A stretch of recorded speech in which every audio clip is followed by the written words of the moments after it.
నుంచి అనారోగ్యం నుంచి దేవుడు కాపాడండి. మా ఇంటికి కరోనా స్టార్టింగ్ టైంలో అయితే టైఫాయిడ్ వచ్చి అప్పుడు కూడా మరి ప్రార్థన ద్వారా దైవజనుల ప్రార్థన ద్వారా మరి దేవుడు నా బిడ్డని స్వస్థత ఇచ్చాడు. అలాగే మరి నూతన సంవత్సరంలో కూడా మరి డిసెంబర్ నెలలో ఒకరి తర్వాత ఒకరికి జ్వరాలని మోషన్స్ అని మరి ఏదో వైరల్ ఇన్ఫెక్షన్స్ లాగా అయిపోయినాయి. అప్పుడు కూడా మరి దేవుడి కృపను బట్టి మేము తేరుకోగలిగాము. హాస్పిటల్కి అయితే ఎక్కడికి వెళ్ళలేదు. మరి ఆంటీ గారు కూర్చొని ప్రార్థన చేయించుకోవడం, మామూలుగా ట్యాబ్లెట్ వేసుకోవడం జరిగిందండి. మొన్న వారంలో ఆంటీ గారు ఎక్కడ ప్రార్థనకు వచ్చారు, లక్ష్మీవారం అనుకుంటా, బుధవారం అండి. అయితే ఒక్కరి కాలనీలో ప్రార్థనలో ఉన్నామన్నారు. ఆ రోజు అమ్మకి కుడికాలు బాగా లాగేసిందండి. అలాగా 3 రోజుల నుంచి ఉంది. నిన్నటి నుంచి కొంచెం కాలు లాగడం అది తగ్గింది. మరి ఆంటీ గారికి ప్రార్థన చేద్దామని ఫోన్ చేస్తే ఇక్కడ అన్నారు. మా అయితే రండి ఇంటికి వచ్చి ప్రేర్ చేసి వెళ్ళిపోయారండి. మరి 3 రోజులు కూడా ప్రేర్ చేయించాను. మరి దేవుని కృపను బట్టి స్వస్థత ఇచ్చాడు. అలాగే నా భర్తలో కూడా ప్రార్థనకు అయితే వెళ్తున్నాము, బాగానే ఉంటున్నారు. ఇంకా రక్షణ కూడా పొందాలని మీ అందరి ప్రార్థనలో జ్ఞాపకం చేసుకోండి. పిల్లల విషయంలో, నా కుటుంబ విషయంలో దేవుని కృపను బట్టి ఆత్మీయంగా ఎదగాలని కోరుకుంటున్నాను. అత్తయ్య మామయ్యను కూడా మారాలని మీ అందరి ప్రార్థనలో జ్ఞాపకం చేసుకోండి. అంబాజీపేటలో ఇల్లు ఉంది, మరి అది అవ్వాలని కోరుకుంటున్నాం. ఈ సంవత్సరంలో దేవుడు కార్యం చేయాలని మీ ప్రార్థన చేసుకునేటప్పుడు ప్రేయర్ రిక్వెస్ట్ కూడా మీ అందరూ జ్ఞాపకం చేసుకోండి.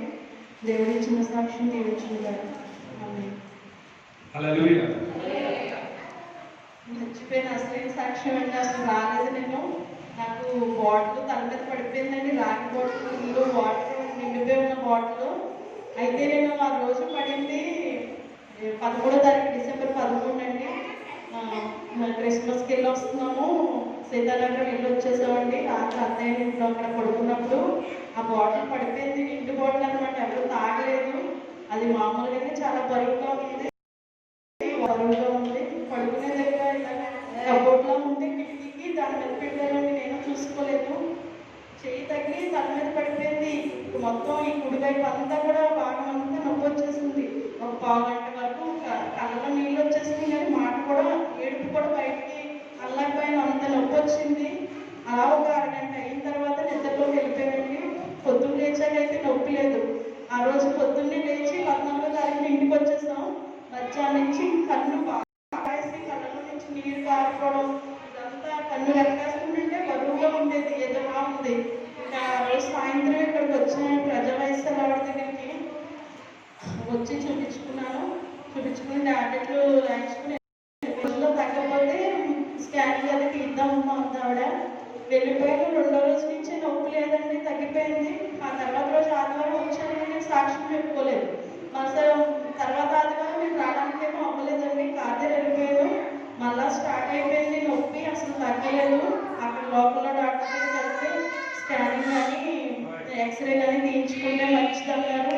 అప్పుడు అనుకున్నాను, లేవా నాకు అవకాశం వచ్చినప్పుడు నేను సాక్ష్యం చెప్పుకోలేదు. మళ్ళా నాకు ఇది చాలా ఎక్కువగా వచ్చేసి మొత్తం ఈ మెడ దగ్గర నుంచి బాగా మొత్తం ఈ బాగా కూడా ఎక్కువ నొప్పి వచ్చేసింది. చాలా భయం వేసిందండి. మరి అవకాశం వచ్చినప్పుడు నేను దేవునికి సాక్ష్యం చెప్పుకోలేదు. మళ్ళీ దేవుడు నాకు ఈ బలహీనత ఇచ్చాడు అనుకున్నాను. దేవుని దగ్గర క్షమాపణ చెప్పుకుని ప్రార్థన చేసుకున్నాను. మళ్ళీ నేను దేవుని సన్నిధికి వెళ్ళినప్పుడు తప్పకుండా సాక్ష్యం చెప్పుకుంటానేసి అని ప్రార్థన చేసుకున్నానండి. చేసుకున్న టాబ్లెట్ వేసుకున్నాక తగ్గింది. ఆంటీలకు కూడా ప్రార్థన చేయండి కాబట్టి అనుకున్నాను సాక్ష్యం చెప్తామని. నాకు అవకాశం వచ్చినప్పుడు నేను చెప్పుకోలేదు అని అనుకున్నాను. వారు కూడా నా విషయంలో ప్రార్థన చేశారు. మరి ఏ బలహీనత వచ్చినా, ఎటువంటి శోధనలు ఎదురైనా కూడా దేవుని కాపుదల దేవుడు ఇచ్చాడు. మేము ఉంటున్న ఇంటికైతే ఎత్తలేదండి. అయితే నేను మొన్న కూడా చూసాను 2 న్యూస్లు, ఈ థియేటర్లు పెట్టుకుంటున్నప్పుడు చనిపోవడం, అది నేను 2-3 న్యూస్లు చదివానండి. మరి చాలాసార్లు చిన్నోడు స్విచ్ చేసి దాని దగ్గరికి వెళ్ళిపోయి అది పట్టేసుకున్నాడండి. మరి నిజంగా దేవుని కాపుదల అనుకోవాలి. ఆ ఇంటికైతే చాలా సార్లు 2-3 సార్లు అలాగే చేశాడు. పోలే దేవుడు తప్పించాడు అనుకున్నాను, కానీ ఎప్పుడు ఆ విషయంలో సాక్ష్యం చెప్పాలని నేను అనుకోలేదు. ఆ న్యూస్ చూసినప్పుడు ఆ షాక్ కొట్టి మొత్తం కుటుంబం చనిపోవడం, పిల్లల తల్లి చనిపోవడం ఇలాంటివి చూసినప్పుడు దేవుడు నిజంగానే మనం కొన్ని విషయాల్లో మనం ప్రార్థనలో ఉండడం వల్ల మనకు తెలియని అపాయాలు కూడా దేవుడు తప్పిస్తూ ఉంటాడు.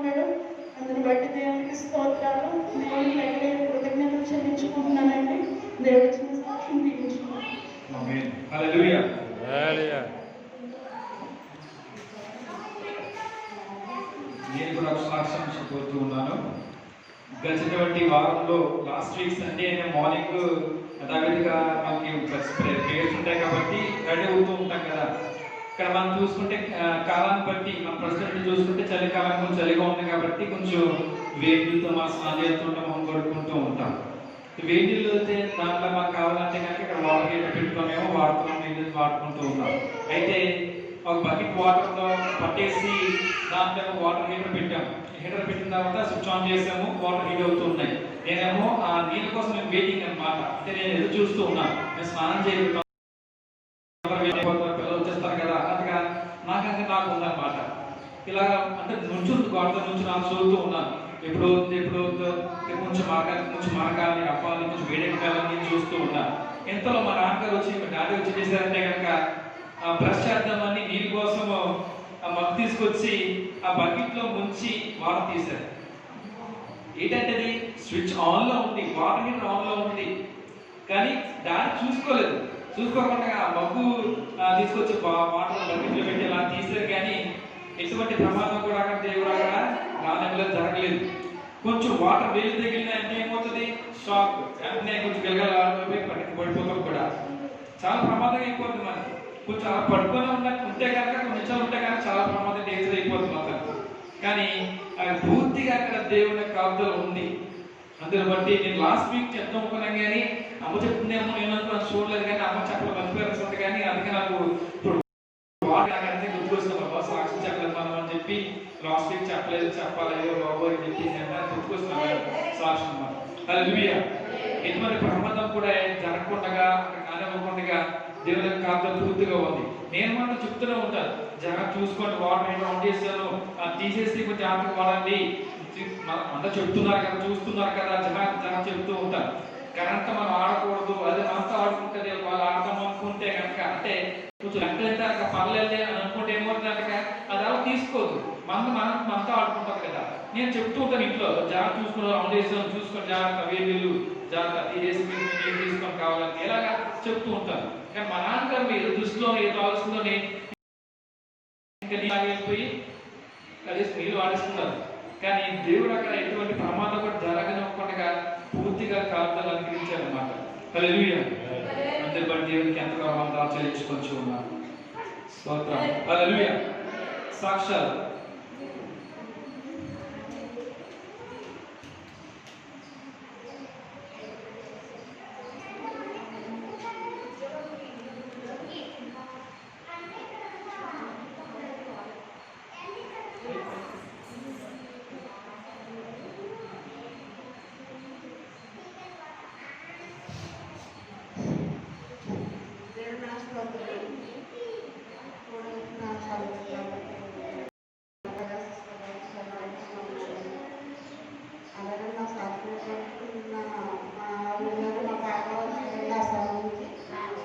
మరి బాగా నేను బాగా ఆడుకుని మనవరాలు ఆడుకున్న తర్వాత కొద్దినప్పుడు బాగా ఆడుకున్నా. నాన్నగారు స్నానం చేస్తే పట్టేస్తే బయట తీసుకెళ్ళారు. బయట తీసుకెళ్ళి వచ్చిన తర్వాత ఇంకా అక్కడికే నల్లగా ఉంది. అప్పుడు తీసుకొచ్చినప్పుడు నల్లగా ఏంటంటే పాప అడుగుతుంది, అంటే ఎండకాలం ఉందేమో లేదా ఇబ్బంది అని అనుకోలేమో, అంత నల్లగా ఉందని అన్నారు ఆయన. అప్పటి నుంచి ఇంకా పడుకునే ఉంది, కానీ ఇంకా మాట్లాడగలేదు. పడుకుని అలాగే చూస్తుంది, అంతేగాని నిద్రపోయి మనగా ఉంది. ఏడేళ్ళ వరకు జ్వరం వచ్చిందేమో, ఫీవర్ ఏమో ఫీవర్ లేదు. లేకపోతే మా నాన్నగారేమో ఫీవర్ ఏం కాదు, ఏమీ లేదు అన్నారు. సాయంకాలం నేను ఫీవర్ ఏమన్నా కొంచెం సిరప్ వేయంటే పేషెంట్ సిరప్ వేసింది. వేసినా కాసేపు బాగున్నామని అలా ఉండిపోయింది. అన్న నాకు గారు ప్రార్థన చేస్తారమ్మా, ఫోన్ చేయంటే పాప ఫోన్ చేసింది. చేస్తే నేను అక్కడ ఉన్నానన్నా బయట అంటే ఫోన్లలో ప్రార్థన చేశారు. చేసిన అలాగే ఉంటే మరి సిస్టర్ గారు పెద్ద బాబు సురేష్ గత ముగ్గురు వచ్చారు. వచ్చిన తర్వాత ముగ్గురు ప్రార్థన చేసిపోయేటప్పటికి టాటా బై బై అని చెప్తుంది. అప్పటికి బాగా ఉంది, రాత్రంతా బాగా పడుకుంది, ఏ ఇబ్బందులు లేవు. దేవుడు ఎంతగానో స్వస్థపరుస్తాడు. లోని ఈశ్వర సాక్షి దేవుడు ప్రతి గారు ప్రతి గారు వచ్చిన నుంచో వచ్చారు, ఊరెళ్ళినా శ్రమ అనుకోకుండా వచ్చారు. చాలా వందనాలు, దేవుడికి నా వందనాలు. దేవుడు మనకి తోడుగా ఉంటే చాలండి. దేవుని యొక్క ప్రాప్తలు ఉంటే మనకి చాలు, ఆయన మాట చాలు. అన్నింటిలో కూడా మనకి కార్యాలు జరుగుతూ ఉంటాయి, మనం చూడగలం. హల్లెలూయా, హల్లెలూయా. సాక్ష్యాలు ఇంకా ఏమన్నా చెప్పవలసింది ఉంటే కనుక ముందు రావాల్సిందిగా చెప్తూ రావాల్సిందిగా కోరుతూ ఉందాం. ఒకవేళ లేని ఎడలా కొన్ని నిమిషములు కొంతసేపు మనం దేవుని వాక్యాన్ని మనం ధ్యానిద్దాం. చిన్నపిల్లలు అందరూ వచ్చి కూర్చోండి, ఫ్రంట్కి వచ్చి కూర్చోండి. బయట ఉన్న చిన్నపిల్లలు అందరూ కూర్చోండమ్మా, కూర్చోండి.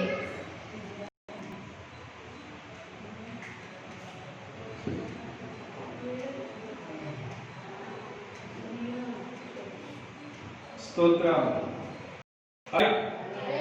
హల్లెలూయా. దేవునికి వాక్యానికి వెళ్దాం. కొన్ని నిమిషాలు దేవునికి వాక్యాన్ని మనము ధ్యానిద్దాం. దేవుని యొక్క వాక్ మనతో సూటిగా ఏ విధంగా మాట్లాడబోతున్నాడు, మనకి ఏ విధంగా మాటలు తెలియజేస్తూ ఉన్నాడు, మనకి ఏ విధంగా దేవుడు మనల్ని హెచ్చరిస్తూ ఉన్నాడు, ఇటువంటి విషయాల గురించి మనము ప్రార్థన పూర్వకంగా సిద్ధపడి దేవుని యొక్క వాక్యాన్ని మనం విందాం, ప్రార్థన చేసుకుందాం. పరిశుద్ధుడా, మహోన్నతుడా, గొప్ప దేవుని మీకే వందనాలు ప్రభువా. దేవా, నీ యొక్క వాక్యాన్ని ధ్యానించడం చూడగా మీరే మాతో మాట్లాడాను ప్రభువా. వెనకాల చెవులు గ్రహించే మనసు ప్రతి ఒక్కరికి అనుగ్రహించి దయచేయమడుగుతున్నాను ప్రభువా. నా నోటిని, నా కంఠస్వరాన్ని మీరే వాడుకోమని, నా నాలుగు మీరే పూర్తిగా వాడుకోమని, మీరే మహిమ పొందుకోమని యేసుక్రీస్తు నామమున ప్రార్థించి వేడుకొంచున్నాను తండ్రి, ఆమేన్. స్తోత్రం, హల్లెలూయా. దానియేలు గ్రంథము 6వ అధ్యాయము, దానియేలు గ్రంథము 10వ వచనం.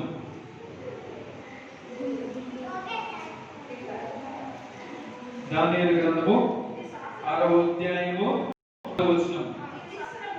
ఇట్టి శాసనము సంతకము చేయబడిందని దానియేలు తెలుసుకునినను అతడు తన ఇంటికి వెళ్ళి యథాప్రకారముగా చదవండి, అనుదినము కుమార్ మోకాల్లోని తన ఇంటి పై గది కిటికీలు యెరూషలేము తట్టునకు తెరవబడి ఉండగా తన దేవునికి ప్రార్థన చేయొచ్చు ఆనందించు వచ్చును. హల్లెలూయా, హల్లెలూయా. మనకి ఈ వాక్యాన్ని చూసుకుంటే కనుక ఎవరి గురించి ఉన్నది, ఎవరు చేస్తూ ఉన్నారు ఏంటంటే కనుక దానియేలు గారి గురించి మనకి ఇక్కడ తెలియజేస్తూ ఉన్నారు. ఏంటంటే కనుక ఆ దానియేలు ఎటువంటి వ్యక్తి అంటే, ఎటువంటి మనిషి అంటే కనుక ఆయన చాలా తెలివైన వాడంట, పైగా ఆయన చాలా వృద్ధుడు అంట. మన పచ్చుత లేఖనాన్ని చదివితే కనుక ఆయనకి ఒక ఇంచుమించు సంవత్సరాలు కానీ అంతకంటే పైబడే కానీ అంతకంటే తక్కువ మాత్రం వయసు ఉండదు. చదువు మన పచ్చుత లేఖనాన్ని చదివితే కనుక మనకు అర్థమవుతూ ఉంటది. హల్లెలూయా, హల్లెలూయా. అతనికి వివేకము మరియు న్యాయ ప్రవృత్తి రాజుని మరో ఇద్దరితో పాటుగా అధికార స్థానానికి హెచ్చించడానికి కారణమైందంట. హల్లెలూయా. దానియేలుకు కలిగినటువంటి వివేకము చూసుకుంటే కనుక ఆయన న్యాయ ప్రవృత్తిని బట్టి రాజు ఇంక మరో ఇద్దరిని 6వ అధ్యాయం చూడండి ఒకసారి. 6వ అధ్యాయం 2వ వచనం చూడండి ఒకసారి. వారిపైన ముగ్గురిని ప్రధానులుగా నియమించెను. ఆ ముగ్గురిలో దానియేలు ముఖ్యుడు. చూసారు కదా ఇక్కడ ఆ ముగ్గురు మాత్రం ప్రధానులుగా మంచి అధికారులుగా అలా ఎంచడానికి దేవుడు అక్కడ చూసేవారు. ఆ ముగ్గురులోనే మళ్ళీ అందులో కూడా ప్రధానుడు ఎవరంట? దానియేలు గారు. అంటే చెప్పాలంటే ఒక రాజుగారు ఒక రాజ్యం మీద ఒక అధికారానికి ఇక దానియేలు గారికి ఇచ్చి ఉంటున్నారు అన్నమాట. హల్లెలూయా. ఎందుకంటే ఎలా సాధ్యమైందంటే కనుక దానియేలు గారు అంతా దేవుల్లో ఉంటున్నారు కాబట్టి, సాగుతున్నారు కాబట్టి ఇక రాజు గారికి అది ఆ దానియేలు బట్టి చూసి ఎంతో సంతోషపడి ఒక మంచి వ్యక్తి అని గ్రహించి తెలుసుకున్న దాన్ని బట్టే దానియేలు గారిని ఒక రాజ్యానికి ఒక అధికారిగా ఉంచాలని కూడా ఆయన ఇష్టపడుతూ ఉన్నారు. హల్లెలూయా, హల్లెలూయా. ఇప్పుడు మనం చూసుకుంటే కనుక మనం ఏదైనా ఒక కంపెనీలో చేస్తున్నాం, ఒక ఉద్యోగం, ఒక ఫ్యాక్టరీలో చేస్తున్నాం. ఫ్యాక్టరీలో మనకి ఫ్యాక్టరీ చూసుకుంటే ఒక 50 మంది మన ఉన్న పనివారు ఉంటారు. ఆ 50 మంది పైన ఒక ముగ్గురు ఒక అధికారులుగా ఉంచారనుకోండి, అంటే వారు సరిగ్గా చూసుకోవడము, వారు సరిగ్గా చేస్తున్నారు లేదా, ఎలా ఉన్నారు ఏంటి ఎలా చూస్తున్నారు అనుకోవచ్చు. అయితే ఆ ముగ్గురులో కూడా ఆ ముగ్గురులోనే ఒక వ్యక్తిని వాళ్ళకి అధికారిగా పెట్టారనుకో, మిగిలిన వారు ఏమవుతారు? ఆ వ్యక్తిని చూసి మిగిలిన వారు ఏమవుతారు? ఏమనుకుంటారు? సంతోషపడతారా? ఆమెకి ఫీల్ అవుతారా? దానికి బాధపడతారా? అసూయ కలుగుతుంది కదా, బాధపడతారు.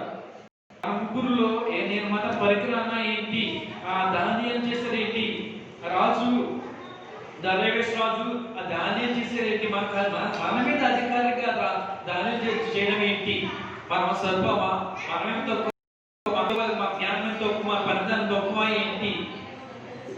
హల్లెలూయా. ఇటువంటి అసూయ కలిగి ఉన్నారు కాబట్టినే అక్కడ ముగ్గురులో కూడా సేమ్ అది యథావిధిగా ముగ్గురులో ఆ దానియేలు గారు ఒక మంచి స్థాయిలో ఒక మంచి స్థితిని అక్కడ చూసుకుంటే మేక ఎక్కడ చేశారు? ఇక్కడ దానియేలు గారు అసూయ పడి ఈ దానియేలు ఏదో విధంగా ఏదో రకంగా చేసి ఏదో పని చేసి తనని కింద దించేయాలి, తన పడగొట్టేయాలి, ఇటువంటి ఆలోచన కలిగి ఉన్నారనమాట ఇద్దరు కూడా అధికారులు. హల్లెలూయా.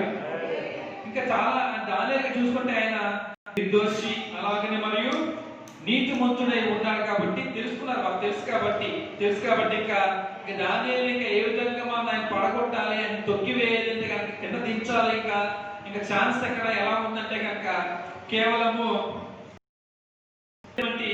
యెహోవాను ఆరాధించడం తప్ప, అంటే కేవలము ఆ దేవుణ్ణి ఆరాధించకుండా చేస్తే కనుక అప్పుడు మనకు ప్రాబ్లం సాల్వ్ అవుతుంది అనేటువంటి ఆలోచన కలిగి ఉన్నారు తనతోటి అధికారులు అన్నమాట. హల్లెలూయా, హల్లెలూయా.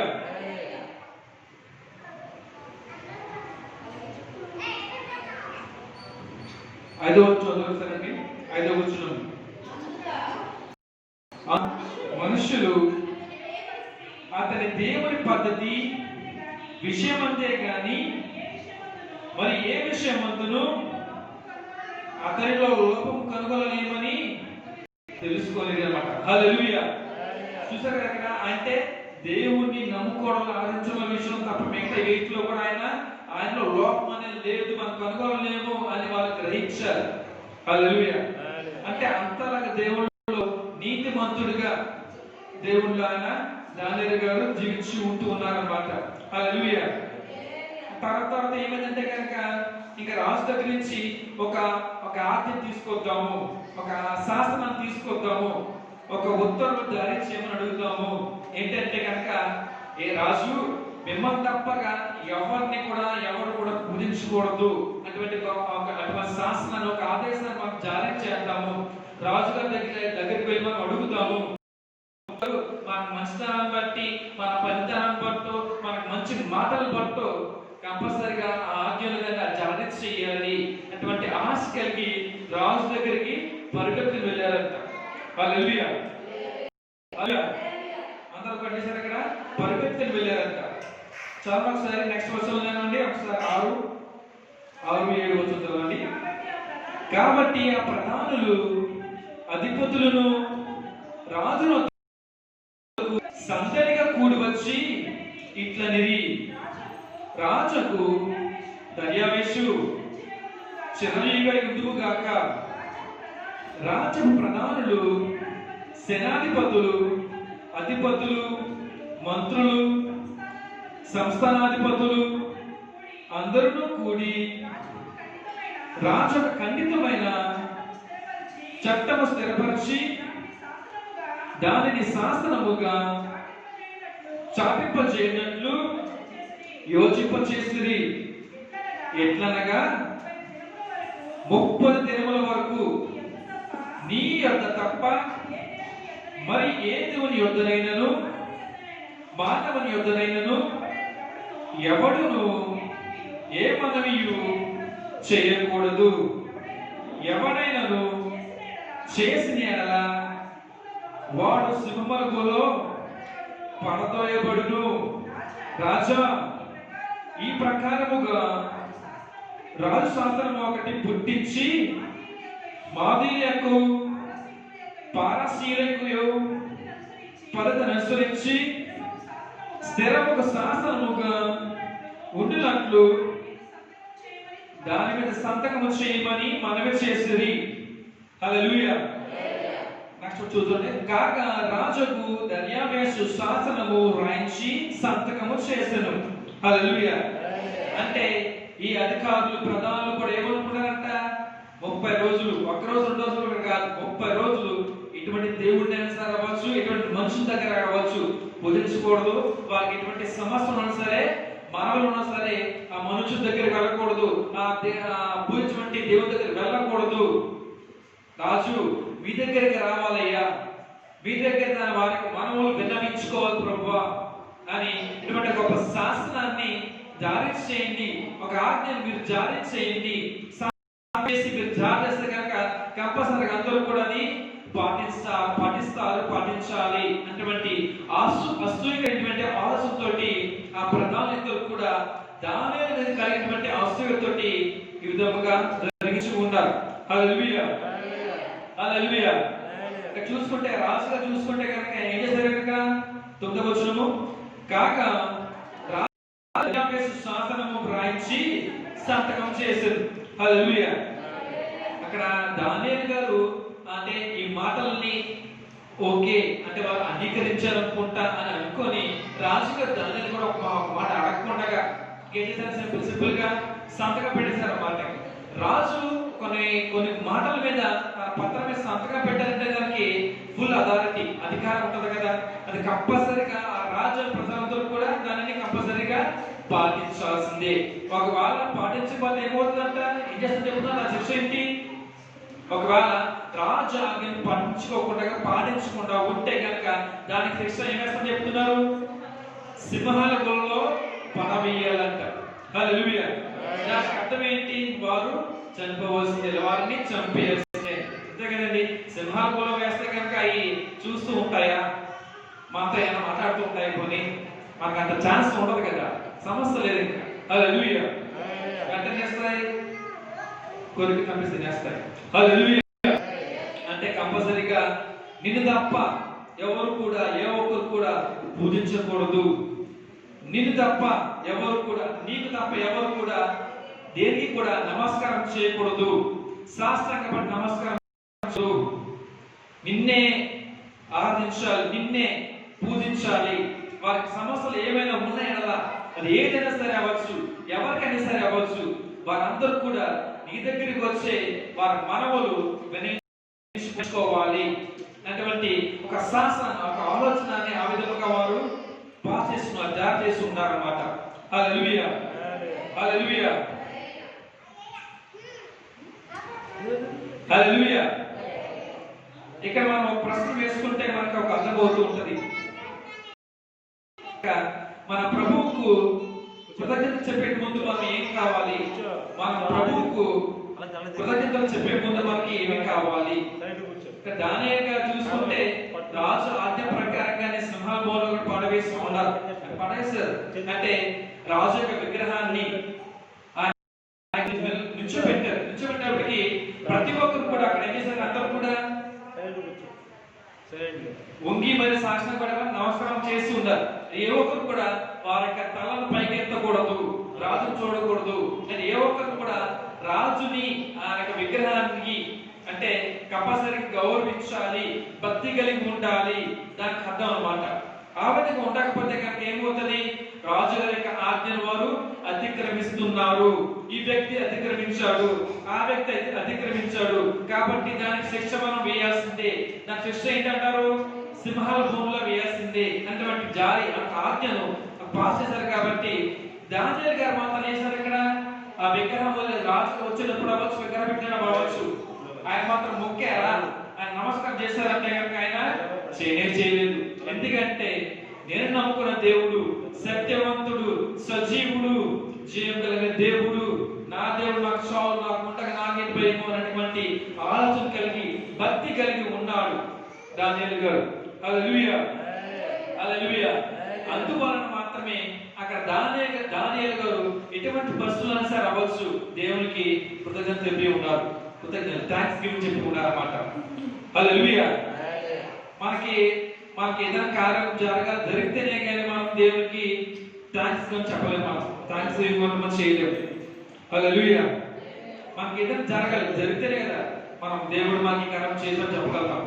ముందుగానే ఇప్పుడు దేవుడు నాకు ఈ కార్యం చేస్తాడు, జరిగించాడు అని మనము ముందుగా నమ్మకంగా విశ్వాసం కలిగి సంతోషంతో దేవుడు నాకు ఈ కార్యం చేయబోతున్నాడు అటువంటి నిరీక్షతో విశ్వాసంతో నమ్మకంతో ఉంటే కనుక మన జీవితాల్లో కార్యం జరగమంటారా? జరుగుతాయి కదండి. నానామం పేరిట ఏ జరిగినా సరే నేను మీకు కార్యం చేస్తాను దేవుడు చెప్తున్నారు, వాగ్దానం ఇచ్చి ఉన్నారు. కాబట్టి మనం కంపల్సరీగా ఆయన చేయాలంట దేవుని నామపేట మనము ఆయనకి విన్నపాలు వినిపించుకుంటూ ఉండాలి. అప్పుడు మాత్రమే మన కార్యాలు జరుగుతాయి. హల్లెలూయా. దానికి అర్థం ఏంటంటారు అంటే మీరు తప్పనిసరిగా నన్ను అడగాలి, అంటే నన్ను అడిగితేనే నేను మీకు కార్యం చేస్తాను. నన్ను అడగకపోతే మీకు ఎలా కార్యం జరుగుతాయి, ఎవరు చేస్తారు అంటే ఆ మాట కావాలి మనకు అర్థము. మనకు వాటి భాష ప్రకారంగా జనరల్ గా మంచి పెట్టిన మాటలు అన్నమాట. హల్లెలూయా. హల్లెలూయా. చూసుకుంటే కనుక ఇక్కడ శాసనాన్ని మార్చేటువంటి శక్తి ఎవరు కూడా లేదు. ఒక రాజుగారు శాసనం పంపించారంటే కనుక అది బయటకు వదిలేదంటే కనుక కంపల్సరీగా దాన్ని అధిగమించిన దాన్ని ఆపడం కానీ ఎవరి వసం కూడా అవ్వదు. హల్లెలూయా. దాన్ని ఆపాలన్నా సరే దాన్ని ఇంకో పొడిగించాలని ఏం చేయాలి సరే రాజుగారు మాత్రమే దానికి హక్కు అధికారం ఉంటది. ఒకవేళ ఆ శాసనాన్ని కొట్టాలంటే కనుక మళ్ళీ తిరిగి ఆ శాసనాన్ని కొట్టి వేస్తున్నాను మళ్ళీ పాస్ చేస్తాను దాన్ని, అప్పుడు అది పాస్ చేస్తానే కొట్టివేయడం లేదంటే కనుక అది ఇంకను తీసుకోవడం జరుగుతుంది. హల్లెలూయా. హల్లెలూయా. మనకి కరోనాకాలం చూసుకుంటే కనుక కొంతకాలం ఏంటంటే కనుక సందేశం కొట్టేశారు, చర్చులు లేదా మార్కెట్లు ఉండకూడదు, పెట్టకూడదు, అది మీకు కేసు అవుతుంది లేదంటే ప్రాబ్లం అవుతుంది ఇలాగా చెప్పారు. సాధారణంగా ఎవరు కూడా పెద్దగా కొంతమంది ఉండొచ్చేమో తెలియకపోవచ్చు కానీ సాధారణంగా ఎవరు కూడా సండేస్ చర్చెస్ ఓపెన్ చేయలేదు, అలాగనే మార్కెట్ కూడా ఓపెన్ చేయలేదు. సండే మరి మార్కెట్ లేకపోతే మనం ఎలాగ అనుకుంటే మనకి అప్పుడు ఏం చేస్తారు, మనకి అందరికి కూడా అందుబాటులో ఉండాలి కదా ఆహార పదార్థాలు. ఆదివారం కాకుండా అప్పుడు ఏం చేశారు, ముందు రోజు శనివారము మార్కెట్ పెట్టుకోండి, యథావిధిగా మార్కెట్ పెట్టుకోండి, జరుపుకొని చేసుకోండి, అమ్మకాలు జరిగించుకోండి అని చెప్పి శనివారానికి మార్చారు. అంటే ఆదివారాన్ని పెట్టుకుంటే ఏమవుతుంది, అది కేసు అవుతుంది. అది చేశారు కాబట్టి కంపల్సరీగా అది ఎవరు కూడా పెట్టుకోలేదు. ఒకవేళ పెట్టుకుంటే ఏమవుతుంది, కేసు అయిపోతుంది అంతే కదా. ఆ తర్వాత కొంతకాలం అయిన తర్వాత యథావిధి కూడా మీరు మార్కెట్లు సంతలు పెట్టుకోండి, మీరు చర్చలు పెట్టుకోండి, గుడులు తెచ్చుకోండి, ఇలాగన్నీ కూడా అప్పుడు మళ్ళీ జీవన ప్రాసెస్ ఉండాలి అంతే కదా. హల్లెలూయా.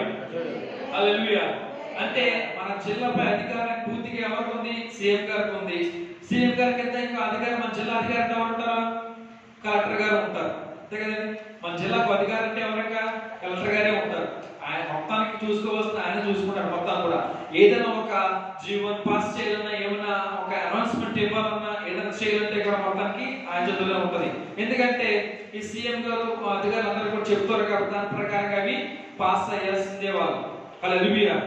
ఒకవేళ దాన్ని స్టాప్ చేసామంటే నాకు ఆపేయించాలి అంటే కనుక ఈ అధికారి కలెక్టర్ గా చెప్తుంటారు దాని ఇంకా చాలా ఆపేసేయండి, నెక్స్ట్ వీక్ నుంచి యథావిధిగా మీ ప్రోగ్రెస్ అన్ని కూడా పెట్టుకొని జరిగించుకొని చేసుకొని చెప్తున్నప్పుడు మాత్రమే యథావిధిగా మళ్ళీ మనము కండక్షన్ చేసుకోవచ్చు. హల్లెలూయా. అంటే ఈ అధికారం కేవలం రాజుగారి ఒక్కరు మాత్రమే ఉంది. అటువంటి విధముగా చూసుకుంటే కనుక సింహాల మూలము పనిష్మెంట్ రాదు. హల్లెలూయా. హల్లెలూయా. కానీ దానియేలు గారు మాత్రం ఏం చేస్తున్నారు, రాజుగారు వస్తున్నప్పుడు చూసి రాజుగారు వస్తున్నారు అనగా కంపల్సరిగా చెప్పేటువంటి వారు. అయితే చూసేవారు ఏం చెప్పి ప్రజలతో వేసేవారు, ఇలాగ అందరూ కూడా వంగి శాస్త్రం పడి కూడా కొంతమంది నమస్కరించేవారు రాజుగారు వెళ్తున్నప్పుడు కూడా. ఎందుకంటే ఆ శాసనాన్ని కంపల్సరిగా బయటకు వదిలేరు, పాస్ చేశారు కాబట్టి దాని కంపల్సరిగా ఉంది. అందుకు బట్టి అందరూ కూడా భయపడిపోయి, ఎందుకు సింహాల బోన్లో వేస్తారంట, దాంట్లో వేస్తానికి ఏమో మనం జీవము చచ్చిపోతాము, ఇంకా తప్పక ఏం చేద్దాం మనం ఇంకా నమస్కరిద్దాము అని ప్రజలందరూ కూడా ఆ రాజుగారికి ఆయన చూసి ఆయన యొక్క విగ్రహాన్ని చూసి అందరూ కూడా ఆయనకు నమస్కరించి భయపడి ఆ విధంగా చేసేవారు. కానీ దేవుడు దాని దానియేలు గారు మాత్రము ఆయన చూసి ఆయన నమస్కారం చేయలేదు. ఎందుకు ఆయన చూసినా సరే ఆయన భయపడలేదు. నా దేవుడు నాకుండగా చాలు, నాకు రాజు అయితే నాకేంటి, లేదంటే మంత్రి అయితే నాకేంటి అంటే దేవుడు అంతలాగా విశ్వాసం కలిగి ఉన్నాడు కాబట్టి, నమ్మకం కలిగి ఉన్నాడు కాబట్టి, నా దేవుడు నాకు తోడుగా ఉంటాడు చాలు నాకు అటువంటి విశ్వాసం కలిగి ఉన్నాడు కాబట్టి దానియేలు గారు అక్కడ అటువంటి విధముగా ప్రవర్తించి ఉన్నారు. అయితే చూసుకుంటే రాజుగారు ఇలాగ మరి దానియేలు గారు మీకు నమస్కారం చేయలేదు, మీకు ఎలా నమస్కారం చేయలేదు, నేను భయభక్తులు లేకుండా ఉన్నాడు, మరి ఏం చేద్దాం, మరి మీకు నమస్కారం చేయకపోతే కనుక మరి ఏం చేయాలని చెప్పాం. మరి ఇలా సింహాల వైఎస్ఆర్ గారు మరి సింహాల వేసేద్దామంటే సార్ మరి వేస్తారని చెప్పి ఉన్నారు. అంటే రాజుగారి ప్రకారంగా, అంటే మొత్తం రాజుగారి ఆజ్ఞ ప్రకారంగా జరిగించాలి. వీరి సొంత ప్రకారంగా, ఆలోచన ప్రకారం, ఇష్ట ప్రకారం జరిగిస్తే కనుక వర్కౌట్ అవ్వదు, పని అవ్వదు. అయితే ఈ రాజుగారిని ఒప్పించారు, మరి మీకు నమస్కారం చేయలేదు, నేను సాక్షాత్ పడలేదు, నమస్కారం చేయలేదు, మీకు భయపడలేదు, మరి ఏం చేద్దాం, సింహాకులో మరి ఏం చేసేయమంటారంటే వేస్తారు. దానియేలు గారు ఎంత రాజుగారికి ఎంత ఇష్టమైనటువంటి మనుషులు, వ్యక్తి అయినా సరే కంపల్సరిగా దానియేలా నా మాట లేదా నా ఆజ్ఞను మీరే అలా వినలేదా, అయితే సింహాకులో వేస్తే అని సింహాకులో వేసేమన్నాడు, వేస్తారు. అయితే తర్వాత ఏమైందంటే చూసుకుంటే కనుక సింహాకులో వేసేటప్పటిగా చూసుకుంటే దానియేలు గారు ఏం చేశారంటే కనుక పత్రిక మొదటి దశలోనికలు రాసిన పత్రిక 5వ అధ్యాయము 18వ వచనం. మొదటి దశలోనికలు రాసిన పత్రిక 5వ అధ్యాయం 18వ వచనం.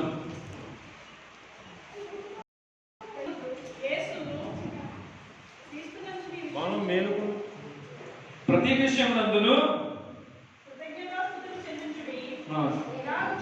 ఇలాగ చేయుట యేసుక్రీస్తు నందు మీ విషయంలో దేవుని చిత్తము. హల్లెలూయా. చూసుకుంటే ఇక్కడ దానియేలు గారు సింహాకులు వేస్తున్నారు. ఏం చేస్తారంటే కనుక దేవుడికి థ్యాంక్ యూ, వందనాలయ్యా, స్తోత్రాలు ప్రభువా, నీవు నాకు తోడుగా ఉన్నావు, నీకు నాకు తోడుగా ఉండి నన్ను కాసి కాపాడుతూ ఉన్నావు, నీకు వందనాలు ప్రభువా అంటూ దేవునికి కృతజ్ఞతలు చెబుతూ దేవునికి సహాయం కోరుతూ ప్రార్థన చేశాడు అన్నమాట. అంటే సింహాసనంలో పడవేసిన సరే అక్కడ దానియేలు గారు అక్కడ దేవునికి మొర పెట్టడం కానీ ప్రార్థించడం కానీ అయినా లేదు. హల్లెలూయా. దానియేలు గ్రంథము 6వ అధ్యాయం మనం చదువుదామండి. దానియేలు గ్రంథము 6వ అధ్యాయం 10వ వచనం. పదం చూద్దాం ఒకసారి. తన ఇంటి యథాప్రకముగా ఇంటి చేయబడుతుంది దానియేలు తెలుసుకొనును. అతడు తన ఇంటికి వెళ్ళి యథాప్రకారముగా అనుదినము ముమ్మారు మోకాళ్ళుని తన ఇంటి పైగది కిటికీలు యెరూషలేము తట్టునకు తెరవబడి ఉండగా తన దేవునికి ప్రార్థన చేయొచ్చు ఆయనను వచ్చును. హల్లెలూయా. హల్లెలూయా. చూసారు ఇక్కడ దేవునికి ఎంతో ఇష్టమైనటువంటి మనుషుడు దానియేలు గారు నిత్యము, అంటే రోజుకి ఎన్నిసార్లు ప్రార్థన చేసేవాడంట? రోజుకి 3 సార్లు ప్రార్థన చేసేవాడంట. రోజుకు 3 సార్లు ప్రార్థించేవాడంట. అయినా సరే ఏం చేశాడు అక్కడ? అటువంటి కాలం, అటువంటి సమయంలో కూడా దేవునికి ప్రార్థించడం మానేశాడా? నాకు కష్టం కావాలన్న బాబు, నేను చనిపోతున్నాను బాబు, సింహాలు నన్ను చంపేస్తాయి అన్నట్టుగా దానియేలు గారు అక్కడ దేవుని మర్చిపోయాడా? దేవునికి ప్రార్థించడం మర్చిపోయాడా? దాన్ని విడిచిపెట్టేశాడా? అంటే ప్రార్థించడం విడిచిపెట్టేశాడా? విడిచిపెట్టలేదు. ఆయన రోజుకి ఎన్నిసార్లు చేశాడు ప్రార్థన? అనుదినము ముమ్మారు మోకాళ్ళుని తన ఇంటి పైగది కిటికీలు యెరూషలేము తట్టునకు తెరవబడి ఉండగా తన దేవునికి ప్రార్థన చేయొచ్చు. హల్లెలూయా. దినమున ఆయన ముమ్మారు ఆయన ప్రార్థన చేసేవారంట. హల్లెలూయా. అంటే ఒక గదిలోకి వెళ్ళి సైలెంట్ గా ఎవరికి తెలియకుండా, ఎవరికి కనబడకుండా, ఎవరు డిస్టర్బ్ చేయకుండా ఆ గదిలోకి వెళ్ళి సైలెంట్ గా దేవునికి ప్రార్థన చేసేవాడంట. హల్లెలూయా, హల్లెలూయా. రహస్యంగా మన ఏకాంత గదిలో మనం ప్రార్థన చేస్తూ ఉన్నామా? మన దేవునికి మొరపెడుతూ ఉన్నామా? రహస్యముగా మన గదిలో దేవునికి మొరపెడుతూ ఉన్నామా? ప్రార్థన చేస్తూ ఉంటామా? కష్టకాలం అవ్వచ్చు, సంతోషకాలం అవ్వచ్చు, ఏ కాలమైనా సరే మనం దేవునికి మనం ప్రార్థిస్తూ ఉన్నాం, మొరపెడుతూ ఉన్నామా? చూసుకుంటే కనుక దానియేలు గారు చాలా హ్యాపీగా తెలుసు ఎందుకంటే దేవుడి చెప్పకుండా తెలియకుండా ఉండదు కదా, తెలుసు, చెప్పారు. అయినా సరే చేశారు కదా దేవునికి. ఆయన థ్యాంక్ యూ లార్డ్, మీరు నాకు తోడుగా ఉన్నారు ప్రభువా, మీరు నాకు సహాయం చేస్తూ ఉన్నారు అని తెలుపుతూ దేవునికి ఆయన సహాయం కోరుతూ ఉన్నాడు, ప్రార్థన ద్వారా చేస్తూనే. హల్లెలూయా, హల్లెలూయా. మరి మనల్ని మనం ఒకసారి ప్రశ్నించుకుందామా, చేసుకుందామా? అసలు మనకి ప్రార్థన జీవితం ఉన్నదా? లేదా కనుక మనకి స్థిరమైనటువంటి ప్రార్థన జీవితం మనకు ఉన్నదా? మనలో ప్రార్థన జీవితం కలిగి ఉన్నామా? మనము స్థిరమైన ప్రార్థన జీవితం కలిగి ఉన్నామా? ఈ క్వశ్చన్ మనం వేసుకోవాలి. ఎందుకంటే దానియేలు గొప్ప ప్రవక్త, ఒక పెద్ద వ్యక్తి, మనుష్యుడు. ఆయన దేవుని ఎంతో భయభక్తులు కలిగి నీతిగా యథార్థవంతుడిగా ఉంటూ ఉన్నాడు. దినమున రోజుకి ముమ్మారు ఆయన ప్రార్థించేవారు దేవునికి. కష్టకాలం అవ్వచ్చు, సంతోషకాలం అవ్వచ్చు, అన్ని వేళల్లో దేవుడిగా దేవుని మొరపెడుతూ ఉన్నాడు. మరి మనం ఎలా ఉంటున్నాం? ప్రార్థన జీవితం కలిగి ఉంటున్నామా? స్థిరమైనటువంటి ప్రార్థన పరులుగా మనం ఉంటున్నామా? మన దేవుడు ఇబ్బందులు లేని జీవితాన్ని మనకి వాగ్దానం చేసి ఎప్పుడు అంటే ఇబ్బందుల జీవితాన్ని మనకి ఇస్తాన్ని మనకు వాగ్దానం చేయట్లేదు. కానీ మన దేవుడు అన్ని వేళల్లో అన్నింటిలో మనకు తోడుగా ఉంటానని మనకి వాగ్దానం చేస్తూ ఉన్నారు. హల్లెలూయా. దీన్ని బట్టి మనకి దానియేలు గారిని చూసినా మనకి అక్కడికే మనకు అర్థమైపోతుంది, అంతే కదండి. సింహాలు బోన్లు వేసిన సరే దేవుడు అక్కడ తోడుగా ఉండి ఆయన్ని కాచి కాపాడినప్పుడు ఆయన ఒక వాగ్దానం మనకి ఇచ్చి ఉన్నారు కాబట్టి మనకు అర్థమైపోతుంది. అంటే ఆ జరిగిన సంగతి మనకు అర్థం చేసుకోవచ్చు. హల్లెలూయా, హల్లెలూయా. ఈ బయట ప్రపంచం చూసుకుంటే కనుక మన చుట్టూ లేదా మన జీవితాల్లో అసలు ఎన్ని సింహాలు ఉన్నాయో, మనల్ని అంటే ఎప్పుడు మింగేద్దామా లేదా ఎప్పుడు మనకి శ్రమలు కలుగు చేద్దామా సింహాలు ఎదురు చూస్తూ ఉన్నాయేమో. మన దేవుని మనం వాటన్నింటిని ఎదుర్కొంటూ దేవుని మనము సన్నిధులుగా ఉంటున్నామా? దేవుడిని ఉండగలుగుతూ ఉన్నామా? దేవుడు నాకు ఏమి సహాయం చేయలే అని మర్చిపోయి ఈ టైంలో కూడా దేవుడు మర్చిపోతూ ఉంటున్నామా?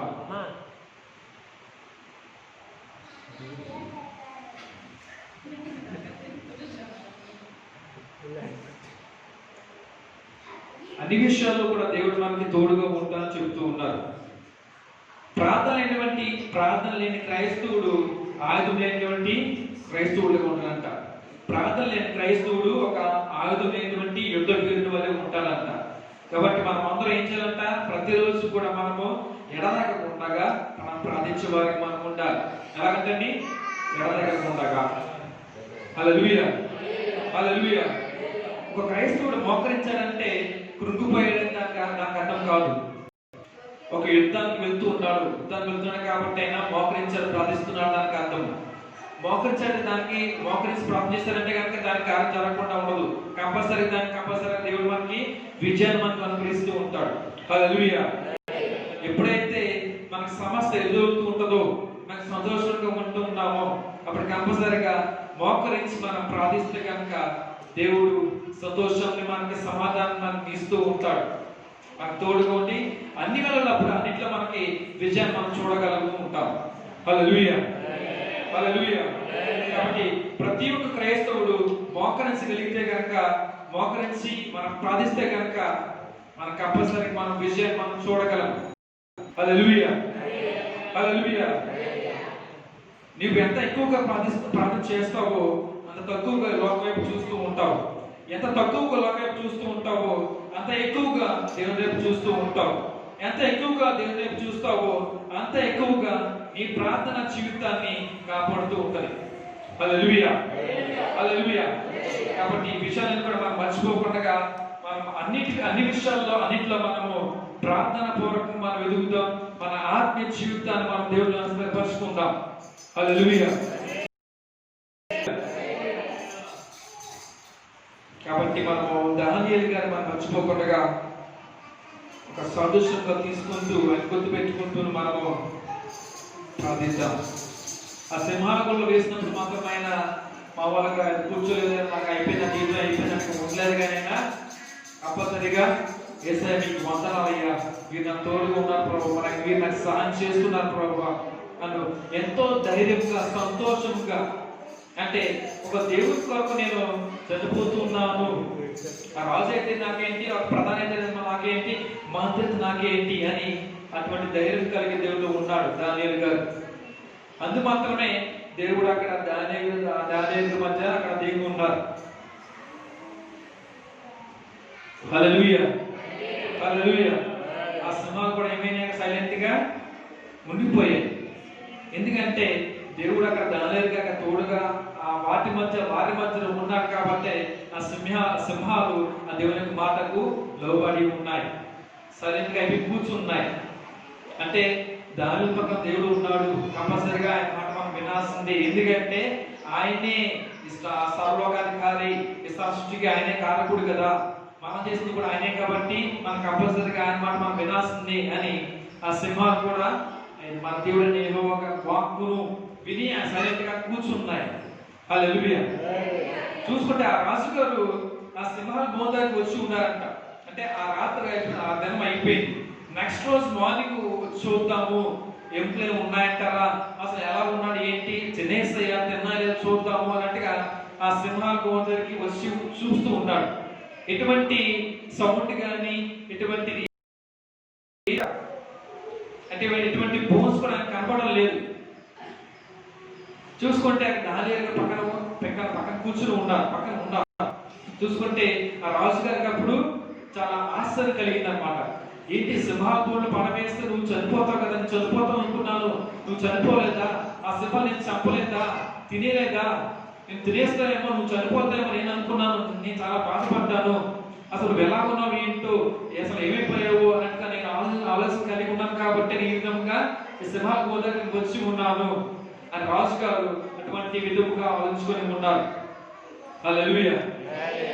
అప్పుడు ఆ రాజుగారు ఆ దానియేలు గారు చూస్తున్నట్టు అనేసినప్పుడు నన్ను కాదు, దానియేలు కలిగినటువంటి దేవుడు, ఆయనే గొప్ప దేవుడు, ఆయనే యథార్థుడు, ఆయనే రక్షకుడు అని అప్పుడు రాజుగారు తెలుసుకొని ఆయన ఏం చెప్పారంటే కనుక, నాకు నమస్కరించడం, నన్ను కాదు పూజించేది దానియేలు దేవుణ్ణి, ప్రతి ఒక్కరు కూడా ఆయన్నే పూజించండి, ఆయనకి నమస్కారం చేయండి, ఆయన్నే ఆరాధించండి అని ఆ రాజుగారు అప్పుడు చెప్పి ఉన్నారు.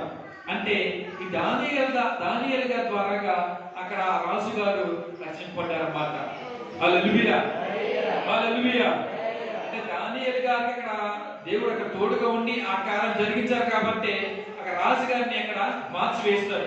ఒక రాజుగారు మారాలంటే ఏమవుతుంది, మొత్తం రాజ్యం అంతా కూడా మారిపోతుంది. ఎందుకంటే ఆ రాజు గారికి ఆజ్ఞ లాంటిది, లేదంటే కనుక ఒక శాసనాన్ని జారీ చేశారు, పాస్ చేశారంటే కనుక కంపల్సరిగా దాని ప్రకారంగానే ప్రజలందరూ కూడా ఉండాల్సిందే. హల్లెలూయా.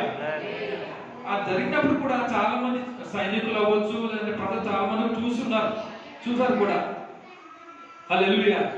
దాన్ని బట్టి కూడా ప్రజలు కూడా చాలా సంతోషంగా పడ్డారు. ఎందుకంటే అంటే దానియేలు స్నేహితులు కూడా ఉన్నారు, చాలా హ్యాపీగా ఫీల్ అయ్యారు. దానియేలు బ్రతికే ఉన్నాడు, జీవం కలిగి ఉన్నాడు. ఎందుకంటే మన దేవుడు, మనం నమ్మిన దేవుడు తోడుగా ఉన్నాడు, దానియేలు తోడుగా ఉన్నాడు. కాబట్టి సింహాలు అక్కడ దానియేలుని తినలేదు, చంపలేదు, ఏం చేయలేదు అని ఆలోచన కలిగి ఉన్నారు. అప్పుడు అందరూ కూడా హ్యాపీగా సంతోషంగా ఫీల్ అయ్యారు. హల్లెలూయా, హల్లెలూయా. మరి నీవు నేను ఏ విధంగా ఉంటున్నాము దేవునిలో? ప్రేయర్ఫుల్ గా ఉంటున్నామా? దేవుని ఎదగలుగుతూ ఉన్నామా? లేదా దానియేలు చూసినటువంటి ఎందరో చూసుకుంటే అక్కడ ప్రధానులు చూసుకుంటే అసూయపడి ఉన్నారు కదా, దానియేలు మీద వ్యతిరేకంగా ఆయన అనేటువంటి ఆలోచన పెట్టుకున్నారు, వచ్చి ఉన్నారు కదా. మన ఆరక్క ఉంటున్నామా, వారి వల్ల ఉంటున్నామా?